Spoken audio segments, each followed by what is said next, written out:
नौशहरा तहसील में भूतपूर्व सैनिक सभी इकट्ठे हुए हैं।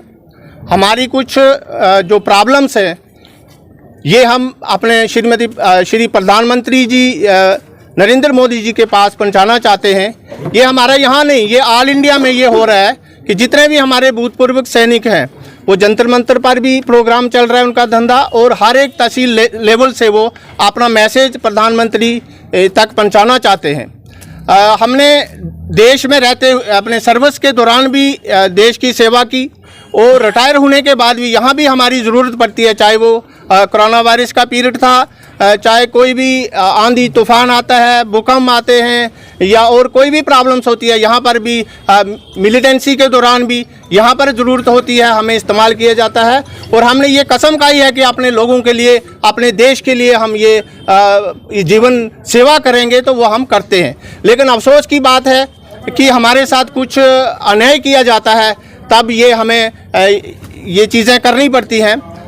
हम ये भारत के संविधान को मद्देनज़र रखते हुए अपने किसी भी उस चीज़ के अगेंस्ट नहीं कर रहे जिससे कि हमारे भारत संविधान का कोई खिलाफ हम काम करें। हम अपनी जो हमारी ज़रूरतें हैं, जो हमारे पे कमीशन में इन्होंने कमियां दी हैं, हम चाहते हैं कि प्रधानमंत्री जी इस पर गौर करें और इसे जो रैंक 1 पेंशन है उसको पूर्ण रूप से जो इन्होंने वादे किए थे उसको पूर्ण करें। हमारी जो विधवाएं हैं उनमें भी भेदभाव किया जाता है, एक जो ऑफिसर्स की है उसको अलग से दिया जाता है, और जो नीचे रैंक्स की हैं उनको अलग से स्केल उनमें दी गई है। जो मिलिट्री सर्विस पे हमारी MSP है उसमें भी ऑफिसर रैंक्स को और दूसरे रैंक्स को अलग अलग बांट दिया गया है।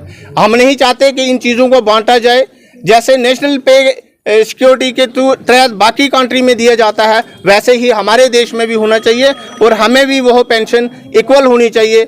और बहुत सारी जो कमियां हैं, हमने रिटर्न में एक मेमोरेंडम अपने ADC नौशहरा के तहत मैसेज को जो फॉरवर्ड किया है, और हम चाहते हैं कि हमारे प्रधानमंत्री जी इस पर ज़रूर गौर करेंगे और इसे पूर्ण जो हमारी ज़रूरतें हैं, जो हमारी डिमांड्स हैं उनको पूरा करेंगे। जय हिंद, जय भारत। वीर भूमि में आज सभी एक्सर्स में जो है ADC साहब से मिलने आए हैं, क्योंकि ये बहुत पुरानी डिमांड जो हमारे साथी आज जंतर मंतर पे बैठे हुए हैं, आज उनके आह्वान पर पूरे जम्मू कश्मीर के पूरे हिंदुस्तान में सभी एक्सर्स में जो है DC साहब को ADC साहब को मिल रहे हैं। डिमांडें काफ़ी सारी हैं, हमने मेमोरेंडम में लिख दी हैं, लेकिन मेन चीज़ जो मैं आपको बताना चाहता हूँ कि एक मिलिट्री सर्विस पे जिसको 3 भागों में बांटा गया है, 15,500, 10,500 और 5,500, और 5,500 किसको दी गई है?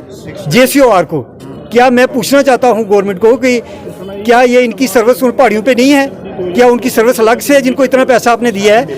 बाकी पैसे की बात नहीं है। मैं ये कहना चाहूँगा कि जब किसी के साथ इनजस्टिस होता है तो फिर उठ के लोग रोडों पे आते हैं। ये इनजस्टिस है किसके लिए? JCOR के लिए। पैसे का भूखा कोई नहीं है, लेकिन जब अपनी आंखों से देखते हैं, हम सब कुछ देखते हैं कि हमारे साथ ऐसा हो रहा है, तो हम आज यहाँ ADC साहब से मिलने आए हैं। हमारी कुछ डिमांड थी, हमारे जो एक्स सर्विस लीग के कैप्टन मोतीराम हैं उन्होंने बिल्कुल ब्रीफ में सबको बताया है, और हम यही कहना चाहेंगे कि जब भी कोई पे कमीशन उठता है हर रैंक का ध्यान रखा जाए, और बाकी जैसे रैंक को जो है उनका ध्यान रख के उनको पेंशन दी जाती है, ऐसा ही OR को भी दी जाए। बस मैं इतना ही कहना चाहूँगा।